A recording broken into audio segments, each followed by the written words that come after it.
how can we determine a number which is sum of 9 consecutive numbers and sum of 10 consecutive numbers and sum of 11 consecutive numbers as well?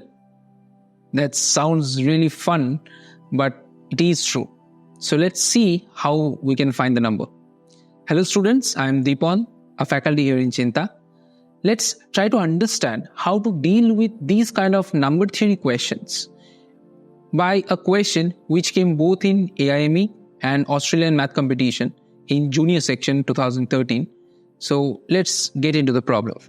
Here, the question is, let's assume n is a number, our required number. Then it should, which is a positive integer. And the given conditions are, number 1,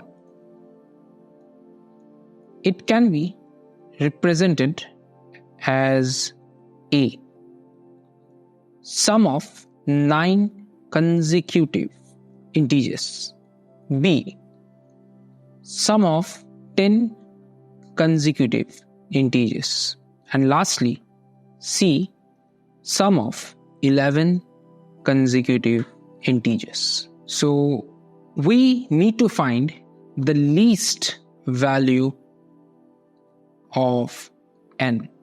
So this is what the question is. Now, let's see how we can solve it. The best and the easiest way to go ahead with this is, let's assume x minus 4, x minus 3, and it will go on till x, then x plus 1, x plus 2, until x plus 4. So 4 plus 4, including this term, we are getting sum of 9 consecutive numbers. So answer will be 9x. And according to the condition, it should be n. That's a condition we get. Now, next condition, we should not assume that it is a sum of 10 consecutive integers. Would we start with x minus 4 or x minus I something? Let's assume it to be y minus 4, y minus 3, and so on. It's the very same thing, end up at y plus 4 and y plus 5, which end up at 10y plus 5. This is another form of n. And similarly, if we start with z minus 5, z minus 4, and similarly we just end up at z plus 5, then it will be just 11z, because sum of 11 consecutive numbers. So this is my n as well. Well enough. Now let's write down the things. 9x is equal to n, 10y plus 5, that is equal to n, and 11z, that is also equal to n.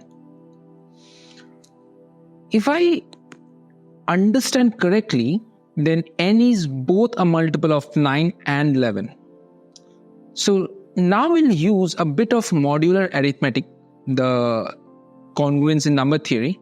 So basically, n is congruent to, or let's not go there, n is congruent to 0 mod 9, n is congruent to 5 mod 10, and lastly n is congruent to 0 mod 11. By the way, what is this? Let's understand it this way. If I write A is congruent to B mod M, that means if I divide A by M, then B would be the remainder. That also simply means A minus B is divisible by M. So that's a conclusion from the modular arithmetic. So it's a very efficient tool in number theory. But let's see how can we use this one here.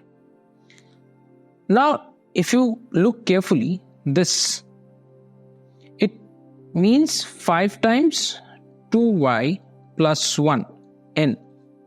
That means it is an odd multiple of 5, which is divisible by 11 and 9. So case-wise, if we look into this, what are the set of numbers that is fulfilling this criteria? 11. Okay, we should not consider 0 here because n is positive. 22, 33, 44, 55, and so on. Next, 9. Okay, let's come into here. This condition, n congruent to 5 mod 10.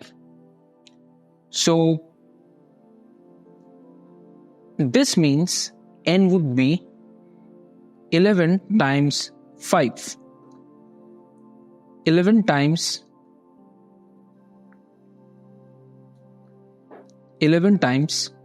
15.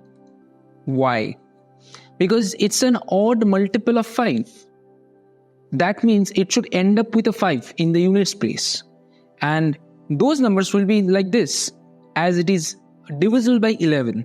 11 times 5, 11 times 15, 11 times 25, 11 times 35, 11 times 45, 11 times 55, and so on. Of course, the pattern will be repeated. Now, if we look into the last condition, or this condition, it has to be a multiple of 9 as well. That means the only, and I need the least one. That is what the question was, least n. So this is the case where we are getting its multiple of 11, odd multiple of 5, and a multiple of 9. All the boxes are ticked. So this is the least n that is fulfilling all such criterions. So that means 11 times 45, it would be 495. Yeah, that's it.